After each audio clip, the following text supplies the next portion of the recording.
लेकिन अब प्रशांत किशोर का मामला दरअसल समझ लीजिए आप लोग। अब चंद्रशेखर भले बिहार में आए ना आए, मायावती आए ना आए, असदुद्दीन ओवैसी आए ना आए, लेकिन भाई साहब इंडिया गठबंधन और एनडीए को इन दिनों कोई चुनौती दे रहा है, इन पार्टियों और इन गठबंधनों से कोई आगे निकल रहा है तो वो है प्रशांत किशोर, उसका कोई और नाम नहीं, वो है प्रशांत किशोर। प्रशांत किशोर ने दिल जीत लिया है। प्रशांत किशोर कमाल की लड़ाई लड़ रहे हैं। प्रशांत किशोर वाकई में कमाल कर रहे हैं, लेकिन क्या उनको इंसाफ मिलेगा? क्या उनके लिए कोई खड़ा उतरेगा? ये एक सबसे बड़ा सवाल है जो लोग इन दिनों पूछ रहा है और लोग पूछना भी चाहता है, क्योंकि प्रशांत किशोर की तबीयत ख़राब होती है, वो पूरी तरीके से ग्राउंड पे डोर टू डोर जाते हैं। अभी बिहार में बहुत गर्मी हो रही है दर्शकों, इस वक्त मैं बिहार से ही शूट कर रहा हूँ, तो कहीं ना कहीं जिस तरीके से वो ताकत दिखा रहे हैं, जो चुनौती मोदी जी को दे रहे हैं, अमित शाह जी को दे रहे हैं, नीतीश को दे रहे हैं, तेजस्वी यादव, लालू जी, तमाम राहुल गांधी, तमाम से जो अकेले लड़ रहे हैं, यकीन मानिए उनका मुद्दा, उनका मसला,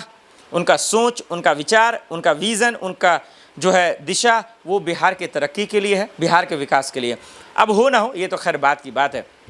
जनता उन पर विश्वास करे ना करे ये भी बात की बात है, लेकिन ये एक सच्चाई है कि प्रशांत किशोर ने सबको परेशान कर दिया है। मोदी लहर जो है वो वहाँ पर प्रशांत लहर आ गया है, जो तेजस्वी आंधी है वहाँ पे प्रशांत आंधी आ गया है, क्योंकि हर जगह social media, YouTube, Facebook, Instagram, Twitter, हर जगह पे जो है एक्स पे प्रशांत किशोर का लहर चल रहा है, उनकी भविष्यवाणी चल रही है, तमाम चीज़ें। भले लोग उनके जाति को देख रहे हैं, लेकिन इन दिनों जिस तरीके से उनका लहर है, उनका सोच है, ये तमाम चीज़ें जो चल रहा है दर्शकों, ये कहीं ना कहीं बिहार की राजनीति में बड़ा करेगा। लोगों को उम्मीद था कि चंद्रशेखर आज़ाद आएंगे, मायावती आएंगे, लेकिन वो तो अलग ही मसले में फंसे हुए हैं। नए नई पार्टी आएंगे तो शायद बिहार में कुछ बड़ा होगा, कुछ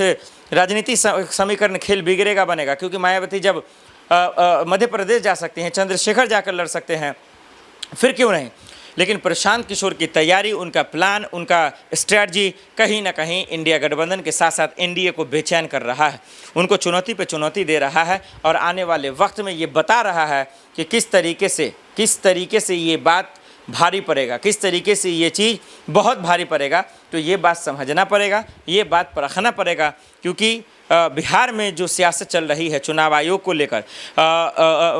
बेशर्म मीडिया को लेकर, कानून व्यवस्था को लेकर, वो बिहार का विकास तो नहीं कर सकता। वो सुनने में सिर्फ अच्छा लग रहा है, देखने में अच्छा लग रहा है, लेकिन कानून व्यवस्था, शिक्षा व्यवस्था, अस्पताल व्यवस्था चरमरा गई है, पूरी तरीके से ख़त्म है। नीतीश कुमार गायब हो चुके हैं, नीतीश कुमार की चुप्पी लोगों को और भी चुभने लगा है। इसी बीच में जो प्रशांत किशोर का खेल है, जो उनकी भविष्यवाणी है, जो उनकी तैयारी है, जो उनका प्लान है, जो उनका मेहनत है, कहीं रंग न ला दे और प्रशांत किशोर कहीं सीएम न बन जाए और सब लोग कहीं मुंह न देखते रह जाएं, चाहे वो मोदी जी हों या तेजस्वी जी हों या राहुल गांधी जी हों या फिर लालू प्रसाद यादव जी हों, क्योंकि प्रशांत किशोर वाकई में एक अलग रणनीति से हटकर सब लोगों को जो है परेशान कर दिया। जो सर्वे आ रहे हैं नए नए, उस सर्वे में किसी का नाम आए ना आए, लेकिन प्रशांत किशोर का जरूर आ रहा है। समझिए यही उनकी कामयाबी है, और वो ये भी कह रहे हैं कि अगर 111 के आसपास सीटें आई तो वो मेरी हार होगी। इसी से आप अंदाज़ा लगाइए कि बिहार का चुनाव कितना इंटरेस्टिंग है। बिहार का चुनाव सियासी गलियारों में जो इन दिनों बवाल मचा रहा है, उसके पीछे की वजह तेजस्वी लालू नहीं है, मोदी जी, अमित शाह जी, नीतीश नहीं है, प्रशांत किशोर हैं, जो उनकी रैली में, उनके रोड शो में लोग इकट्ठा हो रहे हैं, जुड़ रहे हैं, और वाकई में वो एक दावेदार के रूप में पेश हो रहे हैं कि कहीं ना कहीं मुख्यमंत्री बन जाए। आप लोग क्या राय है, हमें कमेंट कर जरूर बताइएगा।